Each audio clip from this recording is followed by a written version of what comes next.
was a clip of the classic rock band Toronto. My guest on this episode of Guitar Players in Isolation is Brian Allen. Since the band Toronto, he has worked for a record label, Socan, and now runs his own studio production company, Amplus Productions, while he continues to sit on numerous music industry boards. If you are returning to my channel, thanks so much for the support, and if you have not done so already, please subscribe and hit the bell notification button. This really helps the YouTube algorithms show out my videos. If you are new to my channel, this is my 16th interview, so lots of other amazing guests you can check out after you watch this one. If you like this kind of stuff, please subscribe. Let's get started. Hey Brian, how are you? Hey Ari, I'm good. How are you doing? Oh, I'm great. For those just joining us, we just went through about 15 minutes of Zoom hell, and we finally connected. It's the Gremlins, the Russians, Obama. Who else can we blame? Well, we got there. We are connected. This is great. Great to speak to you. We've been trying to coordinate a time for a little while because you've been heavy with the outdoors and gardening. Is that what you're doing during lockdown? It's actually, I'm reconstructing my deck. Ooh. So there's a lot of playing with a miter saw, and it's only good for one note. So I can't pitch it, I can't record it, I can't use the formant to make it sound different. It's basically a one note killer machine. Are you doing all the work yourself? Yeah. Oh boy. Yeah, no, I built the deck originally when I moved into this house back in the early 90s, and it's wood. And, we both appreciate things made with wood. I can see in the background. So eventually wood says, hey, dude, I've had enough. It's time to retire me. Yeah, so there's a whole section of the deck. It's probably about 100 square feet that I'm redoing. And, of course, I didn't do it standard. Brian doesn't do anything standard. It's not like all 90-degree cuts. I did them all diagonal boards. So there's all miter cuts of 45, and you got to get them to fit just right. Wow. After this, I'm going to build a dulcimer. So I assume you're being careful with the hands. You're wearing gloves? But that being said, as I get older, arthritis starts to set in, and I've got some stiffness issues. Yeah. So when I'm doing carpentry work with a lot of heavy items, my hands get even further pooched. Yeah, I hear you. If I had to play guitar right now, a G chord would be excruciating. Yeah, no, I hear you. Even if I go cut the lawn, I come back in and I want to relax, I pick up a telly and it's like, geez, what the hell happened? Yeah, I know. This used to be easy. So, Brian, you've, for the last 18 years or so, you've been running your own production company, Amplus. Yep. So you've been busy with that. And we're going to get to that because you've also had a career with as a A&R rep at Attic Records. And Yep. You spent a little time at Socan. So we're going to get into the bulk of this on the kind of the business side of the business, but we got to start off and touch off the rock star life when you were in the band Toronto and how you got there, because, listen, I can't speak to you without talking about stuff like Your Daddy Don't Know. I mean, that's what we know you for. So you grew up or you were born out west in Chilliwack, BC. Your dad was in the Army, so you spent a lot of your childhood traveling around a lot. How did music get into your life when you're doing all this traveling around, living the Army lifestyle? It could have been, when we all grow up as teens, there's this period that's insidious that creeps into our bloodstream that says, I don't want to be my parents. And that happened to me. And my dad being not only in the Army, he was an engineer in the Army. So that's about as lines and squares as you can possibly get. Mm-hmm. And of course, I've started to develop a brain style that thought in blobs and squiggles instead of lines and squares. And music blew into my life at a high school dance it was my first high school dance I'd been to that had a live band. Ooh, those are cool. And so I'm thinking this could be interesting. And not only was it interesting, it was life-changing because I not only admired the band for being what they were. But my biggest thrill was looking around the gym floor and seeing people have a fantastic time. And I'm thinking, damn, I want to do this for people. This is amazing. This is like medicine. It's unbelievable. So that really turned it around and started the whole addiction to music thing. So is there any kind of music in your house? I mean, most of the guests I've interviewed, and me included, because actually I kind of did want to be like my dad. So I know you didn't want to be like your parents, but my dad was a drummer when I was a kid, so I thought that was really cool. Music seemed to, and most of the people I've interviewed, played a huge role because it was in the house. Either one of the parents were playing it or there was something like that. Was that going on, or was it all engineering? Mother used to play records back when they had these big black discs that you put on a turntable. And that was about, and the radio was on all the time. My grandparents, when we visited them in Nova Scotia, my grandmother played organ, my grandfather played very bad fiddle, and they both sang. And it's so they're but that was only summer. We would go visit them for a couple of weeks of summer and come back home. But I think it was just basically osmosis. And peers. And we would, as you know, when you're in your teens, there's a lot of horrible and amazing. And as you get older, it's more, well, that's cool, but not for me. The passion runs deep in your teens, I find anyway. Sure. And that's what hooked me big time. Was I wanted to, I loved the sound of the guitar intro in Roy Orbison's Pretty Woman. It probably blew me away for the first time. That, what is that? Oh, it's an electrified guitar. Isn't that unbelievable? I want to make that noise. So, yeah, it was osmosis mostly. Do you remember the first guitar you got and how you got it? Yeah, I got a Kent. Well, actually, the very first guitar, my parents reluctantly gave in and said, give the boy a bone. So they bought me like a really cheap, even less than a Harmony or a K, out of a catalog, 6-string parlor size acoustic. Which, probably created lifelong contusions in the ends of my fingers with, 85 gauge strings on it. And I had the worst time fretting it and making it sound any good. So when we went out to visit said grandparents in Nova Scotia, they knew a guy. I know this sounds a little bit like, the mob stories, but they knew a guy. And the guy taught guitar, and he taught Hawaiian guitar.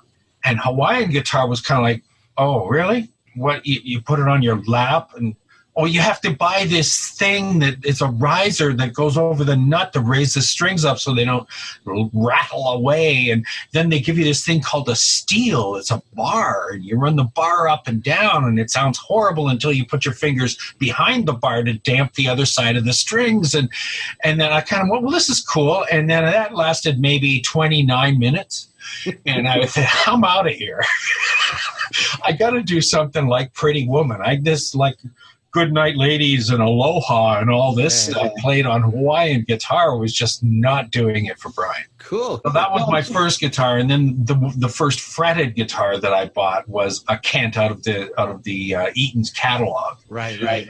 And it was a single pickup. No, it was actually probably made by the same people, which I believe a lot of them were made by Teisco. Back in those days, Teisco made a whole bunch of brands, and this one was wait for it, Romer, as in Roamer, as in Wanderer, right? It was a Romer electric guitar, of the finest quality, it said in the catalog. And of course, I grew tired of that pretty quickly, and that started me flipping and summer jobs to supplement, and the same addiction story everybody has. Yeah, sure. There's a newer company called Eastwood. Are you familiar with that? Yeah, your buddy Wendell Ferguson does a lot of work with them, and so they kind of copy those kind of old style, what were like cheap beginner type guitars, but then they make them with better parts, but it's got that vibe and energy to it. I got a lot of time for people who see a hole in the market and try to fill it, and they can survive doing it. Yeah. I mean, a lot of people do that. They try to do something nobody else is doing, and they fail miserably. But these guys seem to be doing well. Yeah, it's unique. You know what? I just saw on Facebook they've got an ad running that they'll give you one of their guitars for free to try out for, I think, 45 days. I mean, that's a pretty unique business proposition. I mean, I haven't heard of anything like that. But yeah, you can sign up. They'll send it to you. You can play it in your house. I guess it's like the record club. Geez, but when I move eventually from this house, maybe I'll order it just before I move. Yeah, exactly. And then whoever buys your house will keep getting guitars every 45 days. No. Guitars are going to the new address, unlisted. At some point, I guess you left Chilliwack and probably with all the travels with your dad, you ended up in Barrie. And that's kind of when your first serious band started, which was called Rose. And you shared management with Ronnie Hawkins, and things kind of progressed. You got a record deal with Polydor, and you were recording here in Toronto at Phase 1. And we mentioned Wendell, but I reached out to him. He told me to tell you that his favorite tune of Rose was Long Lonesome Road. So maybe you can fill us in how the Rose Band got going, which led to Toronto. Well, actually, Barrie was close, but only in nuclear disasters. It was actually Camp Borden at the time. It was called Camp Borden, and now it's called Base Borden. My dad was posted there, and my high school years were spent on the base. And, of course, while forming this addiction to music, found other people who in the student body who happened to like music too, one of which was Ron Glatley. And Ron could play a little guitar and play a little keyboards. And so when we started getting together to jam, and then we found a bass player who was from outside the bass. And then we found a drummer from Barrie, which was 13 miles at that time away. And so we formed this band and ended up doing recreation halls, church basements, schools, stuff like that. Anywhere we could pick up a gig where they'd throw us a few bucks and we could fill the gas tank to go to the next one. So that's how it started, and it grew from there into something where, and this was the big separation moment for my dad. It was like most kids in their teens, when they've got some kind of aspiration, they need the money, they take a summer job. So I had taken summer jobs, and so had all my buddies. I did things like sucker tobacco. I don't know if you've ever done that in your life, but that is hell. The tobacco plant has a center stalk, and then off of that grows the leaf. But right here in the joint, there's this little plant that starts growing, and it sucks all the life out of the leaf, which is what they don't want, because there's the money right there. Right. So you go around picking these things off all the way up the stalks, and you come home and your hands are brown, Anyway, they paid money for it, so I did it. I pruned Christmas trees, blah, blah, blah. But then this year when we had the band, we said, what if we had the band as our summer job? There you go. And everybody's going, yeah, what are we going to tell our parents? If we end up coming home at 2, 3 in the morning like we do from some of these driving gigs, they're probably going to get pissed. And sure enough, some of the gigs that we had taken on weekends, my dad almost shot me one night because he thought I was an intruder. He pulled out his service revolver, heard the noise coming in, and he thought I was an intruder. I almost got shot. So I thought, well, this is, life endangering to actually stay home. So we found a house in the country surrounded by tobacco fields, oddly enough. There were a lot of tobacco growing out there, and moved into the house for the summer. And we told our parents it was a summer job. Then came the hard part in September to tell them we weren't going back to school. And that started the whole professional life. Rose did have some moderate success with a record label behind you and releasing a few albums. By the time of your second album, Annie Woods had guested on it, which started the seeds of Toronto with the addition of Sheron Alton. But before Toronto formed, did you as a late teen tour across Canada with the band Rose? No, we at that time, Rose went through several versions as we shed bass players and drummers and acquired them again. And during the last few years of its existence, we did go across the country and back twice. Cool. That was basically our record company trying to find us a way to get us out of Ontario. Yeah. But, it really there was critical acclaim, and we all know critical acclaim means nothing in the bank account, right? So, at some point in time, you look at the fridge and there's an echo in it, and you start thinking about, well, what am I going to do to fill it? Yeah. So this is how, unfortunately, Ron, who the guy I mentioned I originally formed the band with, had it after 11 years of kicking around. He basically said, Brian, I used to have dreams. I don't think I have them anymore. I've had a great time, but I think I need to change my life. And he was like my soul brother. He still is. He's in a lot of ways. He lives in California now, but and we're still very, spiritually close. But he said, I got to go. And this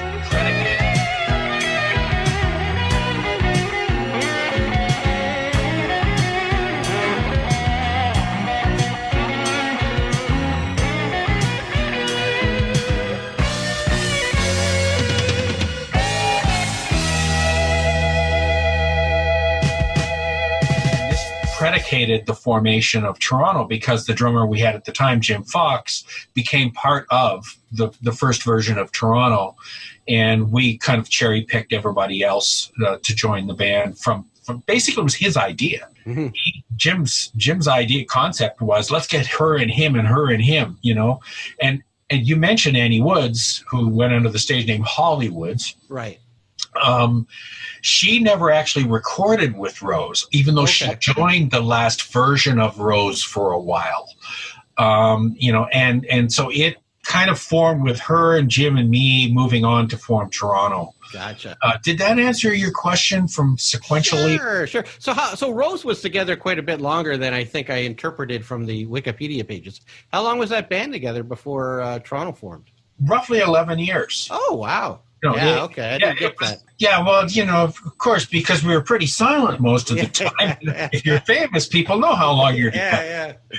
So Toronto formed. I guess you were a fan of Boston and Chicago and wanted another city band name, or how did that come across? Stop the tape. That happened. We originally called the band Sass. Ooh.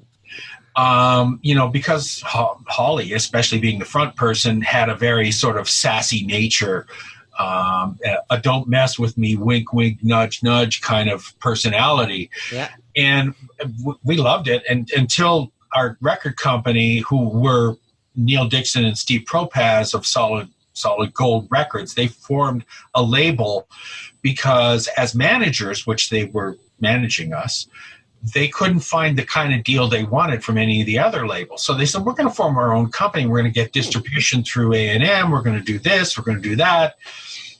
So Holly, being who she was, attracted immediately some attention from some producers they wanted us to work with, one of which came up from Atlanta. We interviewed several people, see how the vibe was before we decided to get in the studio. And he said, y'all ought to think about your name. And it was like, okay, sure.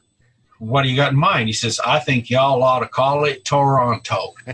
And we were like, now there's Boston, there's Chicago, come on, and it's a little too close to home. You don't want to call your band your street name. It's just a little too close, right? Yeah. So, but they convinced us that to non-Torontonians, especially in the U.S., it had an exotic sound to it. Yeah. And then we researched it further and found out that the word Toronto is a First Nations origination that meant meeting place. And basically being, some Americans and some Canadians, we had all met in Toronto. That's how we all got to know each other. So it was sort of the stop making sense thing started to happen. Even though we all never liked the name, it kind of hung itself on us and it stuck. Cool. The first Toronto album had some success with the single, but by the time you released the second one, you had a Juno nomination for the most promising act, and Gary Lalonde joined the band, who later went on to Honeymoon Suite. So I'm assuming by this time you're starting to play arenas and feeling like a rock star. Yeah, it actually happened right after the first album actually had a pretty decent single off of it called Even the Score. Right. that did quite well, and it was produced by Bill Henderson and Brian McLeod from Chilliwack, who were also managed by Steve and Neil, and on the Solid Gold catalog as a label from the next album on, after they got out of their other deal. So that predicated us touring with them across the nation. Yeah. So now all of a sudden, here we are. We've been transplanted onto arena stages, opening for Chilliwack, which was life-changing. Yeah. Because at the time, they were very popular. Sure. Yeah, And you know, Bill is still one of my favorite people on the planet. Yeah, great. Just as a friend, let alone to work with. Well, he was great to work with. Unfortunately, Brian McLeod passed away due to cancer. Right. Very early, far too early in his life. Terribly, terribly talented guy. Just unbelievable. Could play guitar, drums, bass, anything you wanted, just as well as anybody else in the band, which sort of scared the poop out of all of us, right? Baby, you can hide it, try to keep it quiet. Because he could do it better than we can. Here he is sitting behind the console in the studio watching us play. We're thinking, you know, this is ridiculous. Why are we doing this in front of him? But yeah, the arena thing started to pop up pretty early in the band's career. The expansion in audiences was a real culture shock. Yeah, it was exciting, but it was also a lot of work. You know, you've been around. There's a lot more that happens between stage times that suck up a lot of time for a lot of musicians. Not the least of which is traveling, and then you know you end up in a town in time enough to go on some radio show in the afternoon, and the interview to set up the gig for the night, and then you go and do sound check, and then you eat bad spaghetti with the crew, and then you're on and doing your gig, and then you all pile in the vehicle, whatever it was, and drive overnight to the next one and get about 5 hours sleep and go do an interview, and then starts all over again. Yeah. That's pretty cool, though, that you know, your first touring with Toronto was with Chilliwack, and that's where you grew up. So yeah, it was an odd connection in that regard. Yeah, it was very odd. Can't make that stuff up. No. So then the next Toronto album, you know, that released a big single, "Your Daddy Don't Know," which is probably what most people actually. There's probably about 3 or 4 really big name songs, but "Your Daddy Don't Know" got you a lot of awards and was in the top 5, and so that was off that Get It On Credit album, which was probably the third album, actually. Third album, yeah. So that was probably the peak of the success of the band, right? Yes, it was. The third album was pretty much, about as high as we got. Did very well. I was surprised all 4 of our albums actually went platinum.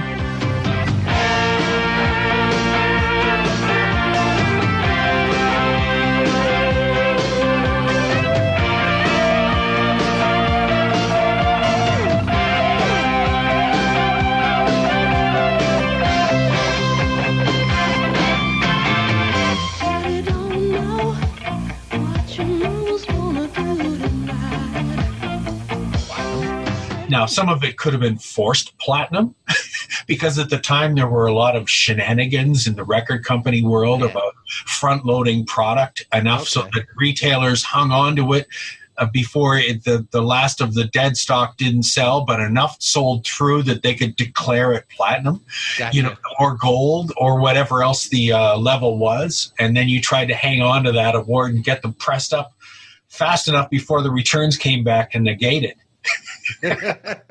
So Jim Vallance was brought in for Get It On Credit to help with producing and songwriting. He allowed you to work and write some songs with him. For those who don't know, I mean, I think most of the people who watch my channel would probably recognize the name Jim Vallance, but he's written countless hits with huge artists. But you know, the big one, I mean, he was a drummer with Prism, and wrote huge hits with Bryan Adams. You know, we're talking like Heaven and Cuts Like a Knife and Summer of '69. So, you know, you were writing some songs together for the Get It On Credit album. And there was a tune that you guys wrote that didn't draw enough cards to get put on that album. And it went a little... I was part of that demise, actually. Yeah, it went a little further. So I'm going to let you tell the story. Well, yeah, okay. So we brought Jim out as a arranger for the third album because the producer we were looking at working with at the time was more of an engineer and field guy. He couldn't really communicate musically. So we thought, well, we need somebody to be objective to help us shape these things up for recording. And when management mentioned Jim Vallance, we thought, oh, there's no way he's going to work with us. Well, we got together with him, and I mean, he's a wonderful guy and very, very, he has a very quiet intuition about him that's so solid. He knows how to make a single note count. He's just one of those guys that has all that feel.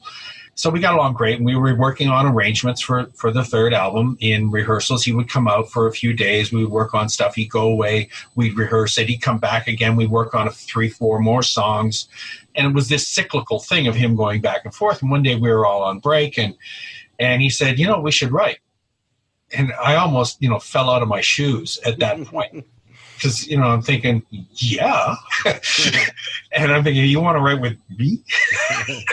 So, because most of the songs I had written on most of or co-written with other people in the band on all 4 albums. So I was kind of the dominant writer in the band. I hate to use that word, but my name appeared probably more than anybody's. And so Jim said, yeah, we should write. So at that time I was living with Sheron, Alton, the other guitar player in the band, and he came over one evening and we banged around a few things, and he came over another evening, we banged around a few things. We ended up writing 3 songs. You're a Mystery to Me, Don't Walk Away, and the song in question. Sure. We'll save the title. I'll try to Drag it on. I will drag it out. And so when we were done the whole rehearsal phase of preparing for the album, we had about 15, 18 songs that we had been working on. So we went in one day into Eastern Sound and demoed them all live off the floor, just so we would have something to, because it's hard to listen to your own band while you're playing your parts. Mm-hmm. And kind of let it absorb you as if you were a listener, as objective as you can get. Most of us can't be that objective, but at least it's one step removed. So we would sit and listen to the demos, and then we were all, as was the practice for every album, we would all go into the record company, all 6 of us and the 2 guys from the record company, sit around the boardroom table, and we'd fill out a ballot which songs we thought ought to be on the record. And it was only 10 at the time. That was all the room the vinyl used to have, 5 aside, right? So we had to come up with 10 with the highest scores. So we all filled out our ballots, and You're a Mystery to Me and Don't Walk Away made it in, but this third song lost out by just a few votes. And everybody, we sat around and talked about it, and everybody said, well, it's a good song, but it just doesn't seem to fit the rest of the kids that we've assembled. The body of the work, it has a different flavor from the rest of the body of work that we're working on. And everybody kind of went, yeah, too bad, but, it's music. Here we go. Went ahead and recorded the record. Went ahead and recorded another record. Songs sitting around on a piece of tape in my basement. Band breaks up after the 4th album. Right. And I'm looking around at, well, what's left here for me to do next? Kind of want to get into some production. I've got a few leads there. I've been working on that. What about all these songs that haven't been recorded? Maybe I go around and see Mike McCarty at ATV Music, who used to administer Solid Gold's publishing catalog. And I said, Mike, I'd like to play some songs for you and see if you hear anything. So we played this, and he's going, yeah, it's pretty good. Yeah, I don't think I can work with that one. Yeah, so then this song comes on. He listens to a verse and a chorus. He turns around, he goes, bump, hits the stop, and he goes, this one I can work with. And the song was called What About Love? Sure. And he said, I think I know who would be a great target for this. And I said, tell me. He says, well, Heart, they've been out of sight for a while. And this was back in 84, right? Yeah. They've been out of sight for a while because the guy who ran their record company, Shelley, Mushroom Records, passed away suddenly, and the whole thing dissolved. So they were deal-less for quite a while.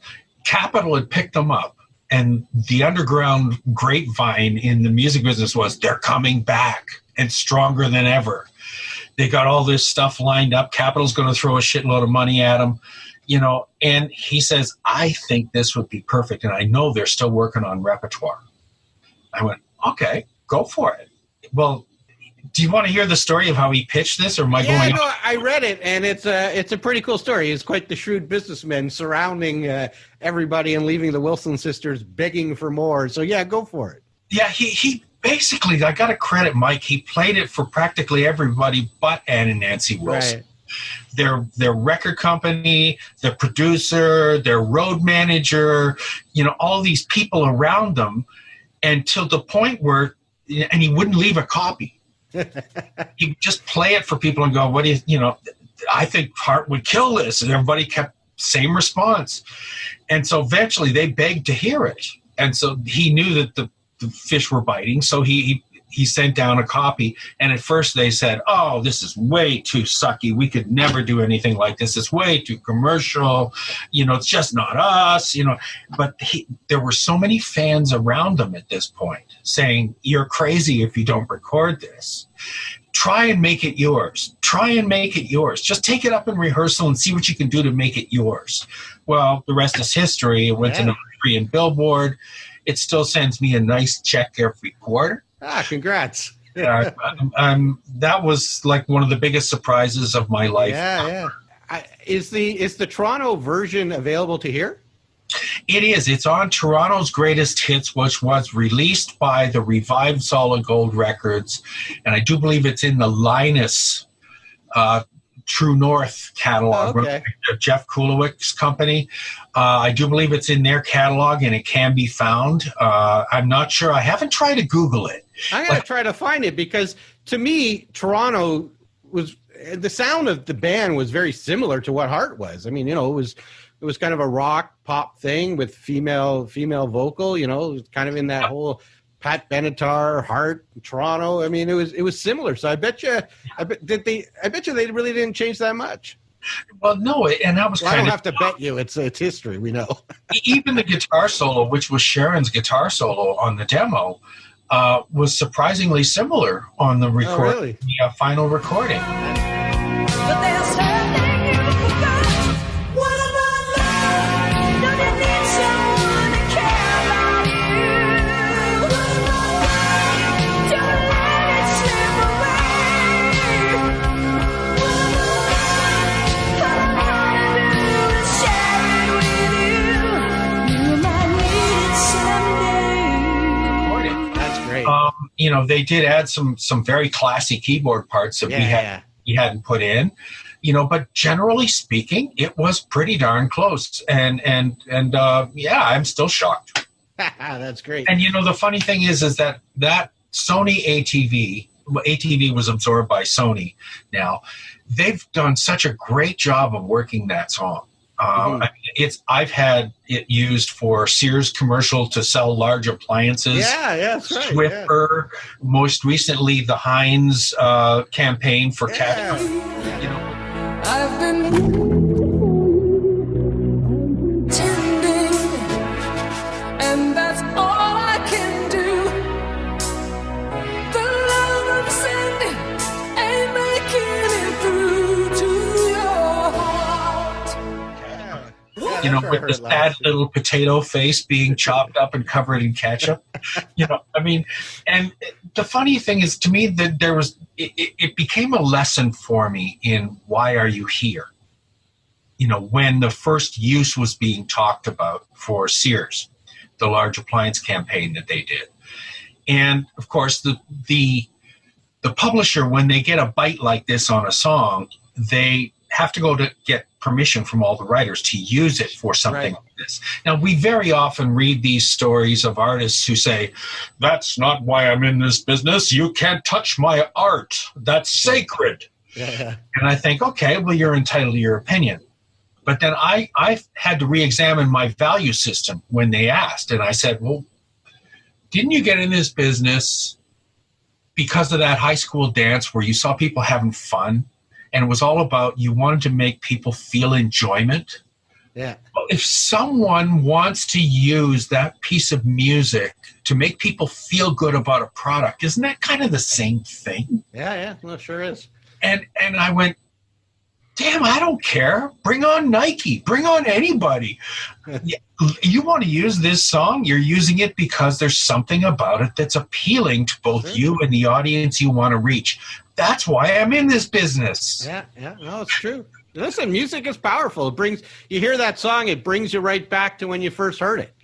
Some music always seems to do that. Brings you back. The feelings and emotions of when you first got that album, or you first heard it on the radio, or something in your life connects you to a song, right? Yeah, and some music can bring other things back, like vomit, Some misery.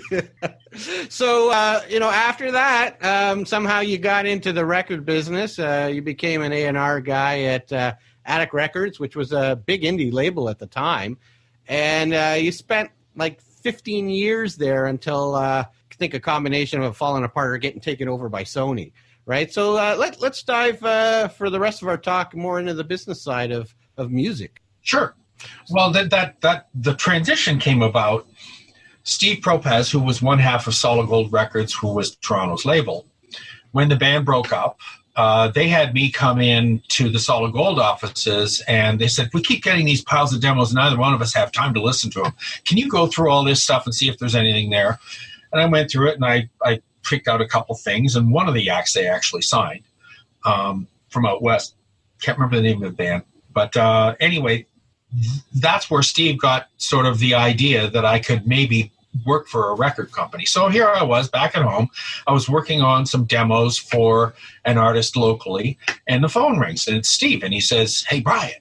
He says, the A&R position at Attic Records just opened up. And I'm stupid. I said, who do you think's going to get it? And he said, no, I'm calling because I think you ought to go in. I said, oh, Steve, I don't want to join the enemy. And, you and I had a great business relationship, but a record company thing, it's not, I don't know. And he said, hey, listen, what are you trying to do right now? I said, trying to be a producer.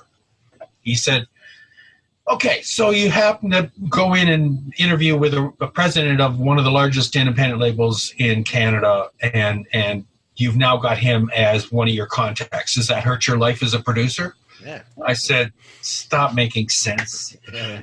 He said, just go in and interview with him. No, he had a vested interest because Lee Aaron, he managed her, and she was on Attic. And he wanted somebody he could relate to in the A&R chair when it came around to. And he thought I was, good with songs and stuff like that. I understood the artist's point of view and all that stuff. So I went in and interviewed with Al Mayer. Now, at the time, this is back in the early 80s. In the mid-'80s, at 85 it was. And at the time, there was sort of a stock image of record company executive that had the shirt down to here open, the gold chain, the, hey, kid, I know so-and-so, you're going to be a star, all of that stuff, right? That was the cliche image. Well, I walk into Al Mayer's office, and here's this academic guy who speaks in very concise terms, great vocabulary, can put a whole sentence together, and I'm thinking, I could learn something from this guy. He's pretty smart. Maybe I'll just try this for a while. Well, try this for a while turned into 15 years. So, and it shocked even me at 15 years, during which time I did work with Lee Aaron, and during which time I ended up producing 2 Lee Aaron albums. And the first act that I found once I joined Attic, the first thing they said is, see that pile in the corner of your office there? That's stuff that nobody had time to listen to. Go through it. So I was doing the same thing I did at Solid Gold, and I found this act from the East Coast called Haywire. They had an EP in there, 4 songs, I think it was. And I thought, what's going on with these guys? There's something happening here. This singer's great. They have a really good sense of melody. They're nice and aggressive. And, so I went down the hall and found out that our sales and marketing guy, Lindsay Gillespie, had the EP given to him by a manager of a record store in Halifax who thought the band was deserving of attention. Well, she was right. And we signed them, and I produced 2 albums for those guys, too. And they were both platinum. And Lee Aaron went double platinum. In fact, the first Haywire album, I think, the second Haywire album went double platinum. So like I got to do both. I got to do the A&R thing, and Al was very fair with me. He treated me as if I was, when I was on the job, as if I was an outside producer with a whole contract, as if I was on a separate contracted party. He was very fair about the whole thing. He gave me the basic royalty rate of the day for a standard production contract. He was, and he allowed me to hone my chops as a producer, and it worked out pretty good. Like you said, part of the A&R role was to sift through manila envelopes stuffed with promo and cassettes. With that, you saw a lot of successes, and you also saw a ton of failures. If you could sum it up, what were the driving factors outside of hard work and talent that separated the successes from the failures? It's one of my favorite topics, actually, because this speaks to the human nature, right? We've had lately, in our news cycle, the opportunity to watch certain world-renowned figures fail miserably at things they think they're amazing at. And I think you know who I'm talking about.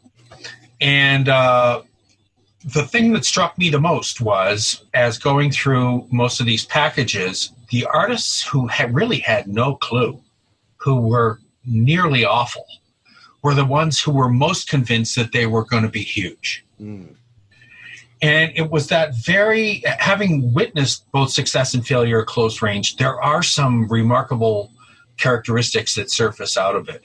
One is that the failure aspect of it, these people don't know enough about what good is to know whether they're good or not. They're just not smart enough. They're not aware enough. Their sense of self and their position in the world has somehow been eroded in the stream of life. But the people who I met who were the most successful, very often, they were always conscious of how much better they could be. And how much they had to work hard to keep improving, or to stay where they were, how hard it was to keep that position, and how grateful they were for the successes they'd had. That was a defining characteristic. So the humbleness and the fear that I'm going to screw up at any time was always a driving thing, whether stated or not, behind a lot of success stories, where the overconfidence was almost always stated from the failures. Interesting. What would be your comment on this? I mean, when you were working as a record exec, I mean, that was late 80s all through the 90s. So that was pre-social media. So now, musicians are so exposed because the world's become so small that, you get on Instagram, and if you're a guitar player, you see these kids that are just brilliant, and it just kind of brings all the reality back to you, where you kind of know what is good and where do I stack up, because it's easier to see as opposed to pre all this social media. Maybe it was a little harder for musicians to kind of compare themselves to others. Well, that obviously gives you another dimension to determine your perspective, and a huge one. But it doesn't mean that your brain is any more developed. I like that. And I still hear people who think they deserve something, who don't have the parts to deliver against the competition. And when they get rejected, they get angry.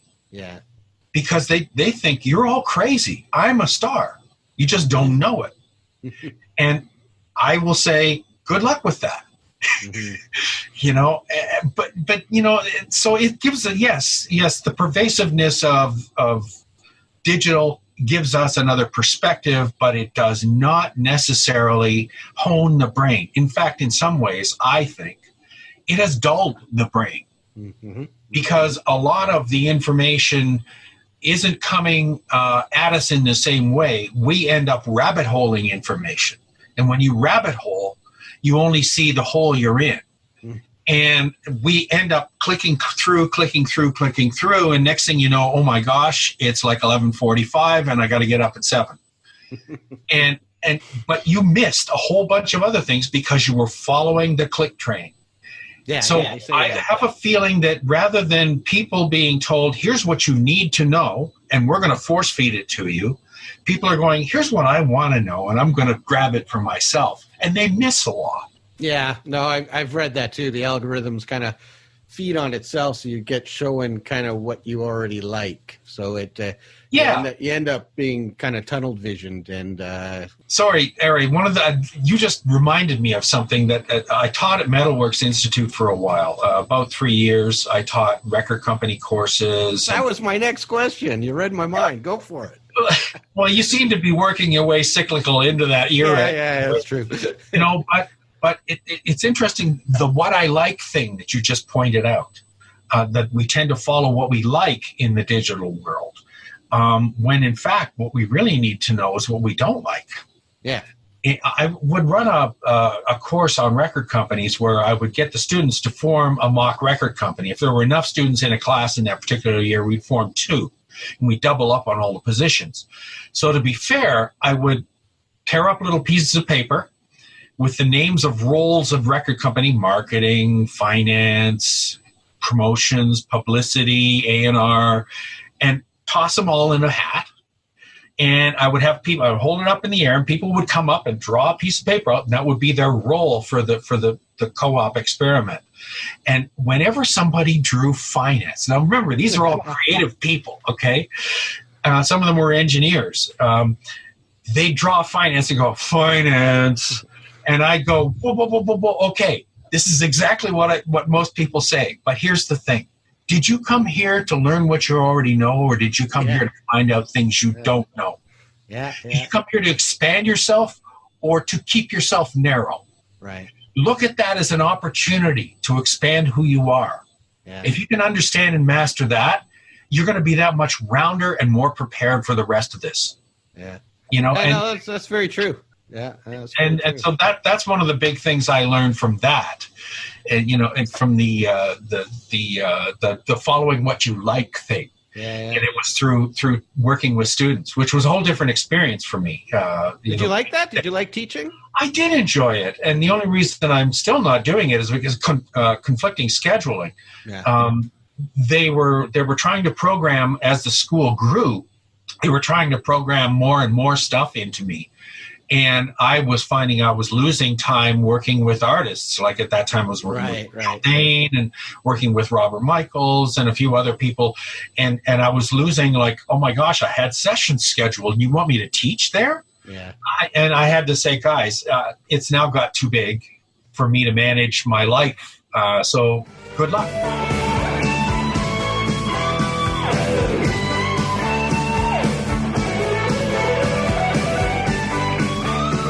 Only so many hours in a day, right? You know. Exactly. Then you had a little stink at, is that a word? Stink. Yeah. No? I'm getting it mixed up with what a smell thing. Anyway, you spent some time at Socan. And that's kind of interesting. I wouldn't mind talking a bit about that. I know it wasn't probably your favorite place to work. You weren't there that long.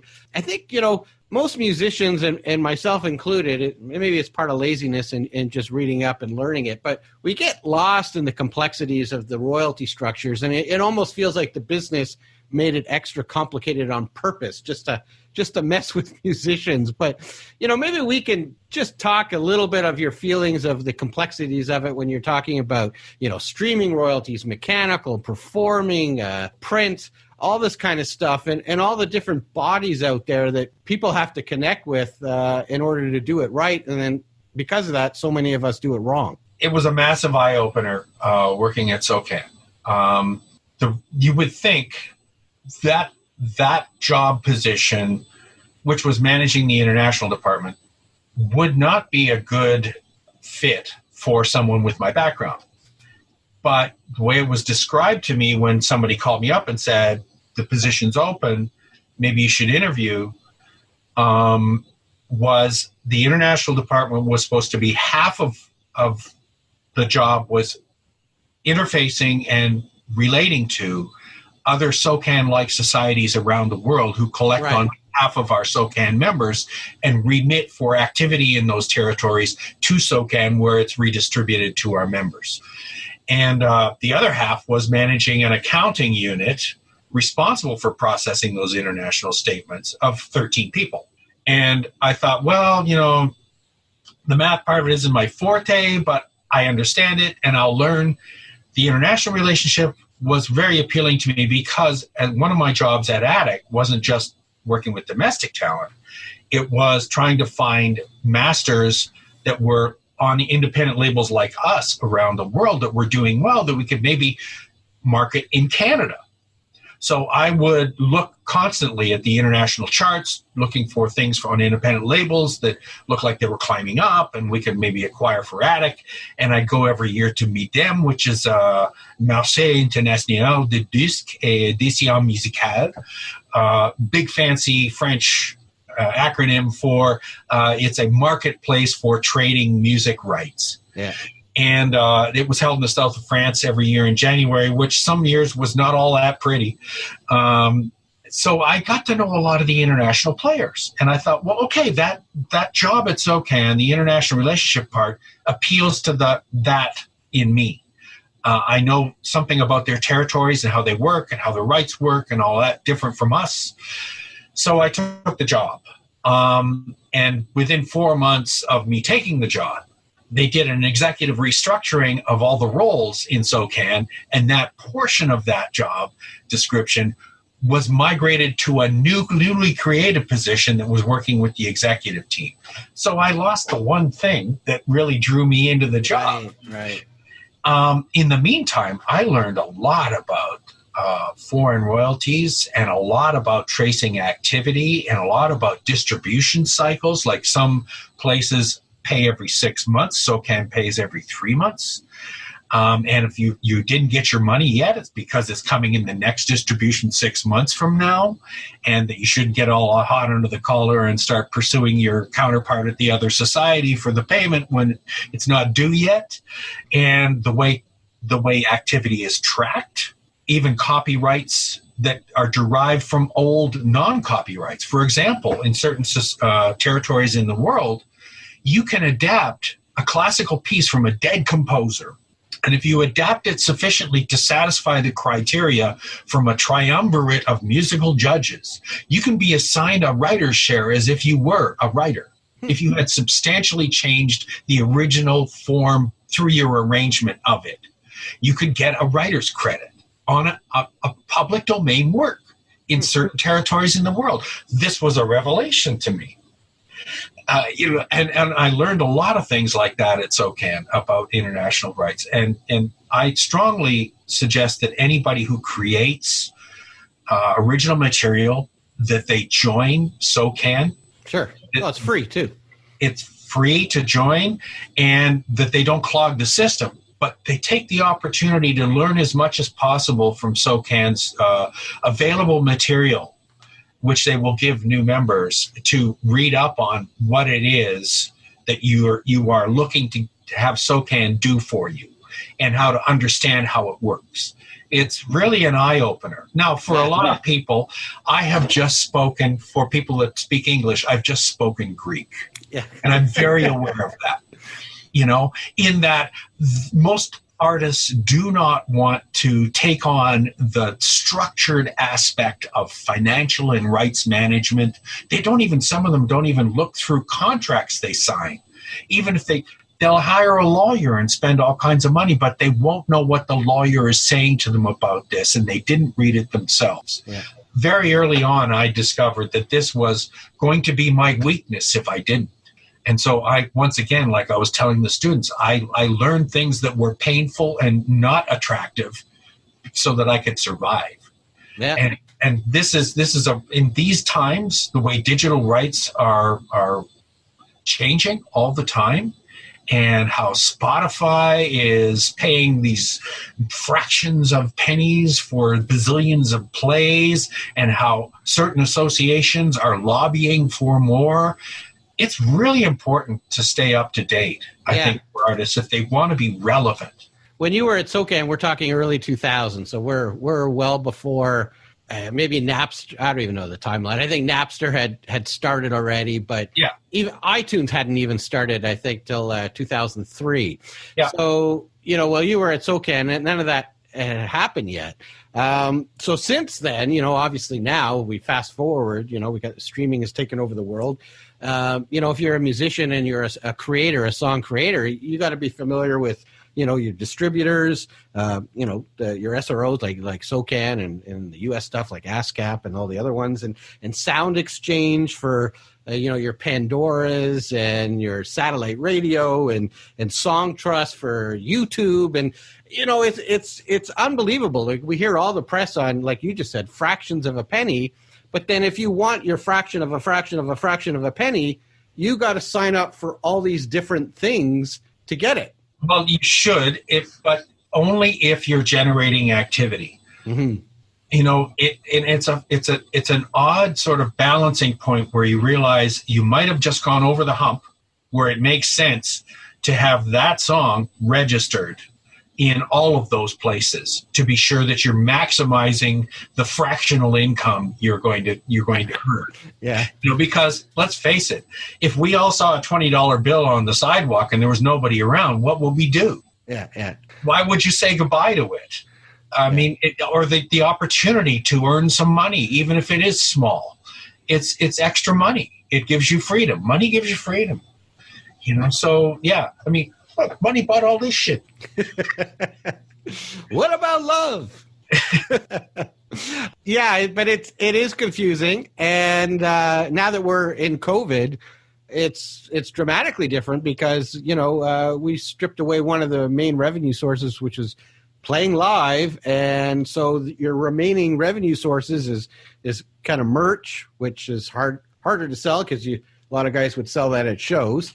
And then the whole royalty thing, which is complicated and has shrunk. So it is a tough time. What advice would you give to people coming up in the industry at this time? Well, oddly enough, it's not going to be technical advice.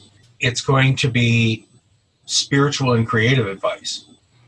And I'll go back to, I have a little printout of something, a story I read, a portion of it, framed and sitting in my bathroom down the hall from the studio here for all the clients to see. And it's the story of Hallelujah, Leonard Cohen. He wrote some 80 verses. He just kept writing verses and writing verses and writing verses and hoping to find the magic verse. And eventually he wrote out. He tapped out. He had enough, so he picked the 20 some odd that ended up in the final version of the song as the best one of the 80. But if he hadn't written the 80, he wouldn't have had the best 20. Mm-hmm. In my view, if you are a composing musician, there is no better time you can spend than to write and even rewrite and write again or write some more. You cannot spend better time. It comes back to you, and I'm amazed how many people say, well, we got our third verse, we're done. and it's like, okay, are you? Is it all three verses, are they killer? Why don't you spend a little more time and make sure they're all killer before you tie it up with a nice little bow and say it's all ready for presentation, and even go back to it 2 weeks from now and go, do you still love this? Like, be hard on yourself. Yeah. Is probably the best advice I can give everybody. Squeeze every last drop out of this lemon you've got in your hands.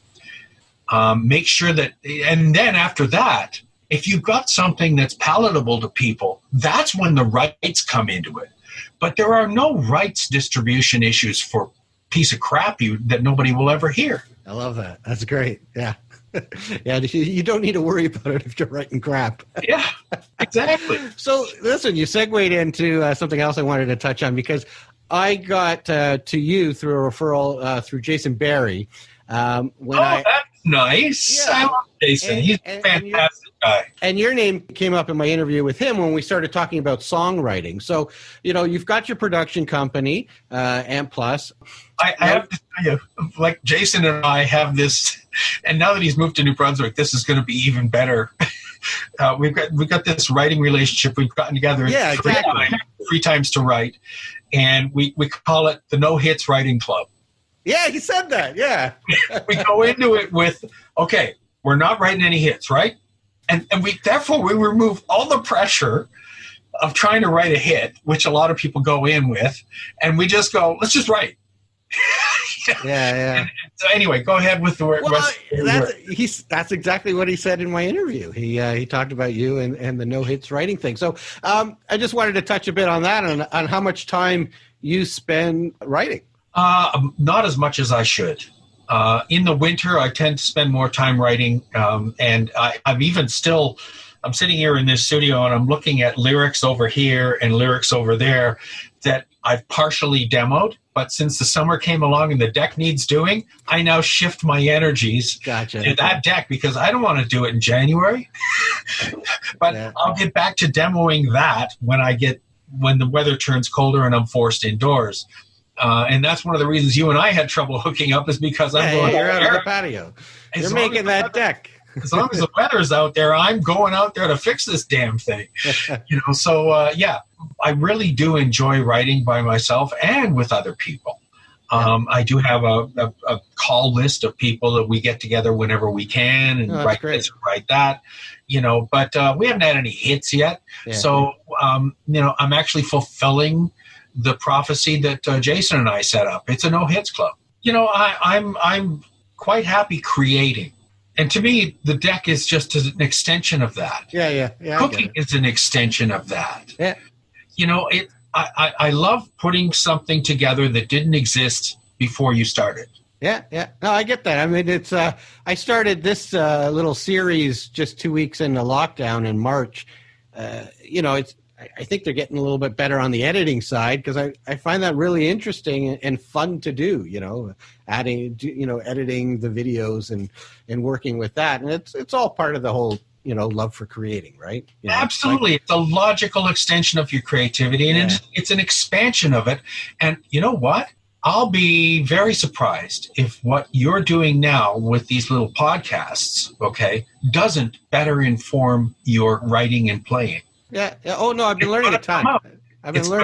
Somewhere. It all feeds back. Yeah, no, I totally agree with you. You sit on lots of boards, CCMA Ontario and the CMA and you judge for Factor and all this kind of stuff. But I'd like to just kind of focus in on the CCMA Ontario. I'm correct, right? You're still a director there? Yes. Okay, yes. Good. So until further notice. Yeah.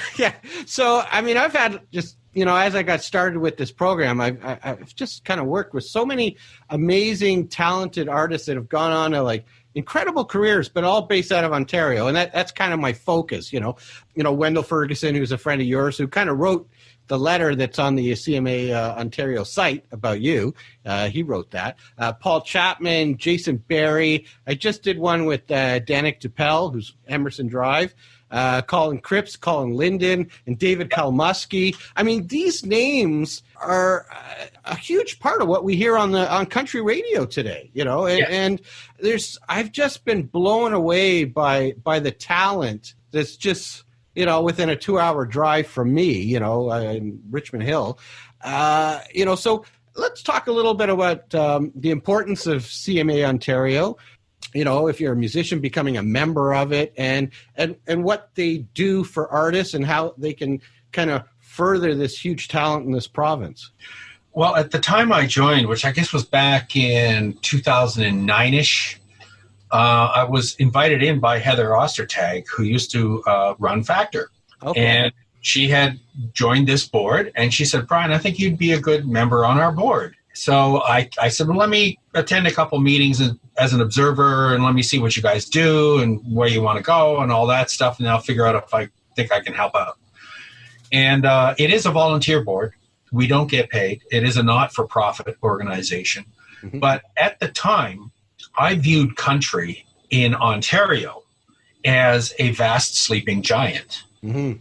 In that I could list the talent in this province if I looked around long enough to find where they were all living and what they had done and look at past charts and whatever, but there was no hub where you could kind of go and that's where they all were.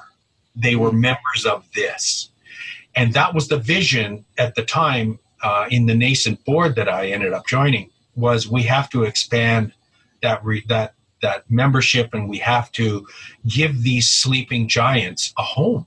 Mm-hmm. Where we can celebrate their achievements. We can give them education to help enrich themselves as better creators, and give them a hub voice when necessary.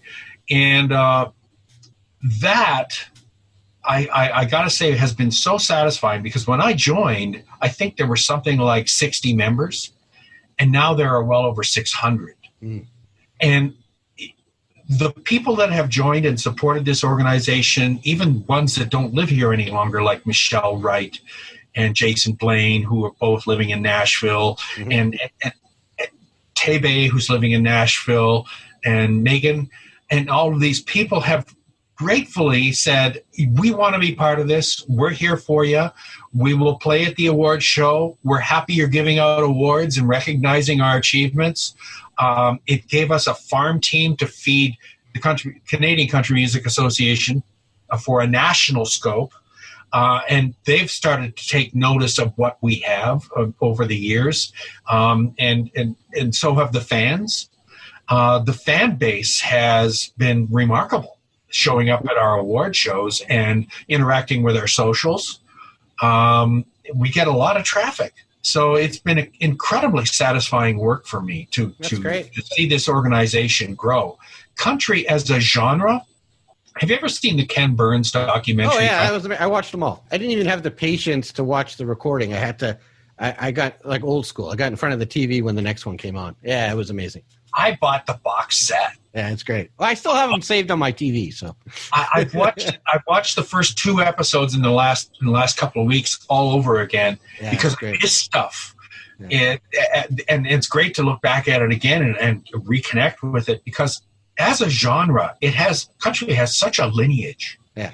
And I began to hear things that I heard when I was a kid with the radio playing, and you asked about music in my family, and I heard songs in that documentary that I went, yeah, I remember that song. Yeah. And it was part of me understanding that, you went from the first to the fourth and then back to the first, and then the fifth was sort of a setup to go back to the first again, and all of that stuff structurally started pouring into me. And when I watched this documentary, I went, those are the guys that grew me. Yeah. And even though at Attic we didn't sign any country, in Rose, whenever we ended up, you're going to love this. You've done times in bars, I know. Rose was one of those bands that they used to send to the country bar in Timmins when they decided they were going to try a rock band. Yeah. And so we'd be the first rock band in, right? And of course, the denizens of the bar, who really owned the joint, not the owner, they would start complaining that we weren't playing their favorite songs. So we had to learn a couple country tunes. And that was, I can still play Wildwood Flower. So that's great. But, that whole thing became so apparent to me how much it's informed other styles of music. Yeah. Oh, yeah, for sure. Without really understanding why, until you see the documentary and the lineage and the progression over time. Country music is a monster, and it demands. It demands that you play your instrument, kid. If you can't, you're not going to make it here. Yeah. It demands that you as a lyricist have to come up with a couple of bombs in every song where somebody goes, wow.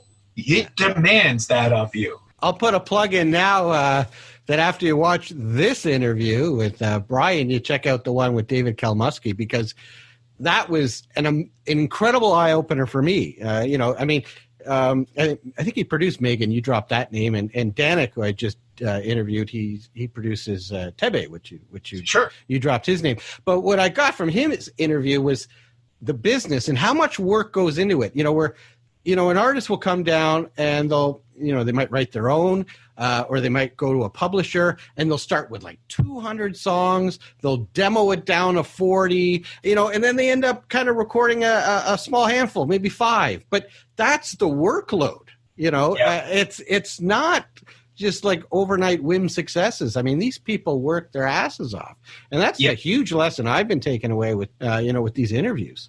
Well, that's a general thing in the music business, but country adds the other dimension with the outside song, right? Yeah, right. There aren't many outside songs in rock or pop they're usually written by the people who produced it, right? It's pretty tight. But that's where this genre really shines, I think, is that demand on the skills. And let's face it, there's a point in time where, you remember The Wizard of Oz? Well, yeah. Eventually the wizard, went to see the wizard, and then somebody pulled back the curtain. There was this geezer pulling levers, right? Yeah. That's a music business. Yeah. We just want to see the wizard. The audience just wants to see the wizard. They don't want to see the levers and the geezers. They don't. Yeah. But it happens all the time behind the scenes, and it's work. It's a lot of work. Yeah. So we'll just do a plug for, I guess, CCMA Ontario, if that's, the space you're in, and you're an independent musician and you haven't signed up, sign up. Oh, absolutely. We're very happy to welcome new members, even though we think we've probably hit a saturation point in Ontario, where as members decide they've had it with their careers and they fall off one end, there's new ones coming in at the bottom end. Sure. And we're at around just over 600. It hasn't moved too much from that. That tells me that we're probably at the critical mass. Right. That said, we offer a lot of resources for people. We're kind of hobbled this year with COVID because we've had to forego our normal 2-day conference where there's a lot of educational, fabulous speakers come in to talk about aspects of the music business and help to enrich people's careers. And our live award show is, I won't tip the balance, but we're cooking something on the stove right now. Yeah. Well, that is going to be COVID friendly, we hope. Yeah. And people stay tuned to our Facebook, stay tuned to the website. We'll be talking about stuff pretty soon. But celebrating the achievements of those who have done well the year before inspires people to, I want to do that. And we're very happy to provide the medium and the window through which that happens. Well, let's move on to guitars. You got some cool ones, and I know that's only a fraction of your collection behind you. You got a favorite you could show us? I know there's, well, you know what? Let's start with this one. I reached out to Wendell, and I told him I'd be speaking to you. And he says, you got a really cool, unique guitar. I'm just reading here. It's got a split pickup, split output. Actually, he missed it on the output. Okay, look at that. It's a mono output. Okay. But this started its life as a jazz master. Right, yeah. It's got the offset. Squire Jazz Master. Yeah. Which actually, I'm quite impressed with the Squire stuff. It actually, in some cases, plays better than the original Fender stuff. Sorry, Fender, if you're listening, but the Squire folks are doing a great job. And especially the Classic Vibe series, which this is part of. And I had this vision for a long time. I thought, why are we dealing with 3 fixed pickups like on a Strat, which is one of my favorites, configurations of all time. And single coils, I've always sort of vibed with single coils a lot because of their clarity and their quackiness. I've always enjoyed that. But I thought to myself, why can't you mix and match stuff more? I've only seen a couple of split pickup models ever in my life. And I've had this idea in my head for years. Now, Mike Smitty Smith at MJS, Custom Guitars and Pickups. I know him. The pickup guru. And I've had him do work on my guitars for quite a while. I sat down and talked with him, and he kind of looked at me like I was from Mars. And he thought, you're going to give me a big frickin' job, aren't you? And I said, yes, I am. So what we've got here is each of these pickups are individually controlled. They are single coil stacks, so they're noiseless. Okay, 3 poles per, right? And in this position, that's an on for this pair. But in this position here, that's that one. That's both of them. And pull it back, and that's this one. So I can have all kinds of combinations of, in this case, of what I've got on now is this, that, and this, which gives you tones like you've never got from any other configuration. Not all of them are beautiful. Some of them are downright ugly. But, eventually you find a place for ugly. We've all heard it. So guitar that throws through a pig nose amp, we never would have thought, would make it to a hit record, but it's been on a hit record. Yeah. So this is from your father's engineering, I guess. Eh? Some sort of osmosis thing happened with you. So what's the math on this? How many different sounds are there? Well, the math is quite simple. It's 36. Okay. I can have just one on by itself, which is actually interesting because if I had, say, this one on all by itself, I turn these two pairs off, and I have this one here on all the top 3 strings. Just the wound strings, right? Yeah. You hear the ghost of when you play a full chord, you hear the ghost of the other 3 strings behind the wound strings being prominent. And it is eerie. You know what? I mean, I guess that's you could be using that in recording for chugging, because you could turn off kind of the pickup on the GB and the E, and you won't get any kind of false hits if you're doing kind of bass chugging, right? Well, yeah, you could try to use it to cover up mistakes, but boy, sit down and get that picking together. I have this image. I can't remember what band. It was one of those surf rock bands, and they were doing a documentary, and they were in the studio, and they had like duct tape on parts of the strings when they were doing their parts, and I was like, what? but that was the reason. Was I guess they were hitting some strings by mistake, so they were using duct tape to fix it. Sound, even by intentionally hitting it. Like you hit, say, you hear these 3 strings, right? Yeah. That's kind of interesting. Lately, I do a lot of playing with my fingernails. Yeah. And it's mainly because I can say every part I nailed it. Now you sound like Wendell. No. Do you still have one of the guitars that, let's say, you recorded Your Daddy Don't Know? Yep, I have the exact guitar. Perfect. Bear with me a sec. Yeah, cool. Eric would be happy because it's a Blackie. Yeah. And it's worn. It's got the bullet truss rod thing there. Now this was me in my my who gives a shit kind of attitude. I scraped off the top part of the pickup. Oh, okay. The plastic. Just to expose a little more of what I thought was going to work. It didn't work any better. Now I've got a cut-up vintage guitar pickup cover that it just degrades the quality of this thing. But I used to have a booster in here with a on-off switch. I had a tone tank in here that was like a bunch of capacitor settings. This thing was severely. This switch here turns this pickup on in any other position, so I can have this one and this one together if I want. It was kind of the precursor to me going, I want that. Yeah. So cool. This is the Daddy Don't Know guitar. So what year is that? Like a 73 or something? It's 71. 71. Oh, okay, 71. Cool. Very cool. Good for you for hanging on to it too. I do have some stuff from 73. This guy. Oh, nice. You don't have a 59 though. No. Listen, the hard royalties aren't that good. I have a house instead. That's nice. It was either the 59 or the house. Yeah. Well, I mean, listen, if you bought the 59 way back when, it wouldn't cost you a house. Yeah. Well, it's timing. This is the silly part of it. Is I bought this guitar in Lubbock, Texas. Okay.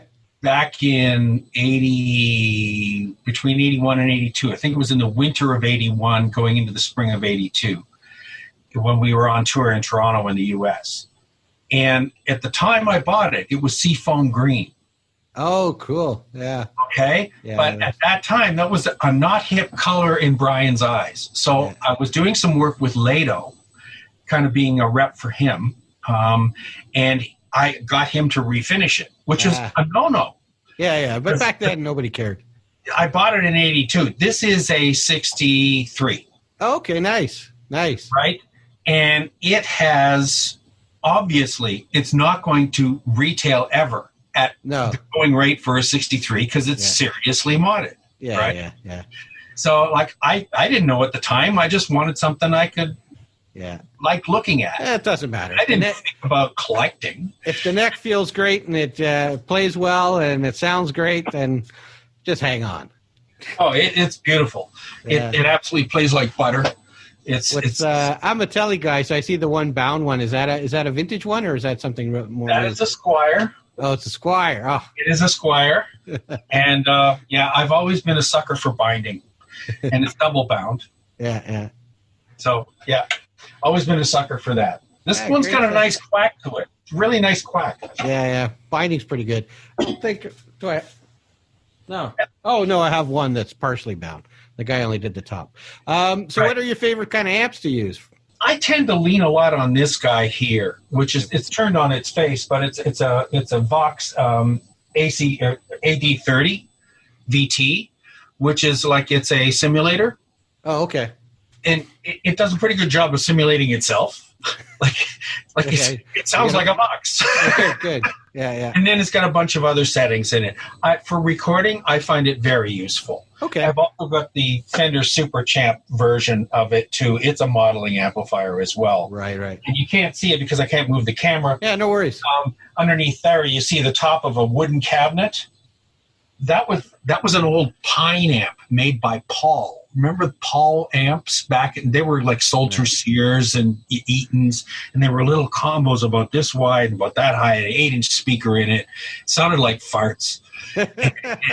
And I found one in a store in the East End and tore the guts out and put it in its own head, so I could put it as part of my switching system in the studio, so I can switch between amps into the speakers that are down the hall in the bathroom with the Leonard Cohen quote in it. and I can shut both doors and blast away. And yeah. Okay, so I was going to ask that. So you still do you mic a cabinet for recording rather than going direct? Yeah, I can go direct as well. I have done. I have. I'm staring at my LA610 preamp here, which does a very nice job of, if you drive it a little bit, it still gives you a sort of warm, clean sound. And then I use plugins in Logic. Logic is my favorite recording software. It more than any other thing that I've seen, it just thinks like me. I've done a lot of sessions on Pro Tools as well, but Logic just suits me. Cool. So for your artists that you do production for, I mean, are you offering your services and playing a lot of tracks yourself on those recordings? I'll play them when it's economically expedient to do that, rather than hire other people. If it's a simple part, I'll do that. But if I want something of a particular style that I know I'm not as good at as this guy, okay, and Chappie is one of those guys. Oh, there. Well, yeah. Chappie is one of those guys because, like, you know, he's like so versatile. Yeah. And there's no way I could. I mean, I handed Chappie some of my guitars. I want to sound like this, but I want you playing it. Yeah. So on a session I was working with him on, and yeah, I will do the simple stuff just to save money in a production. But for the character stuff, I want to hire a good player. Guys. Great, Yeah. great. So you're really enjoying that, I'm assuming, eh? I love creating things, whether it's a deck or a recording or a song or even cooking. I love creating stuff. I just love it. Excellent. Well, listen, Brian, thanks so much for spending some time with me. I've been having a lot of fun doing these, and it's great just the way it's been growing. It's, you talk to one guy and they introduce me to somebody else and so on and so on. And like I said, it's just been hitting so much massive talent, and people have contributed so much to music just out of Southern Ontario. And obviously I know you know that, being part of the CCMA of Ontario. So it's a great place.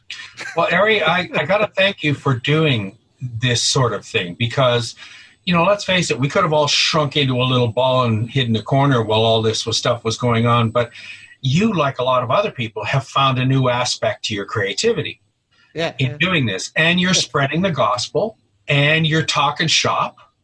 And all of these things we miss because we used to get together to do that. Yeah. Well, there's a lot now on YouTube. A lot of the big names, Joe Bonamassa and Tim Pierce. And I just watched one the other day. Anyway, lots of guys are doing these Skype interviews, but they're all keep interviewing the same guy. Well, you could have interviewed, bigger guitar players, but thanks for interviewing a schmuck like me.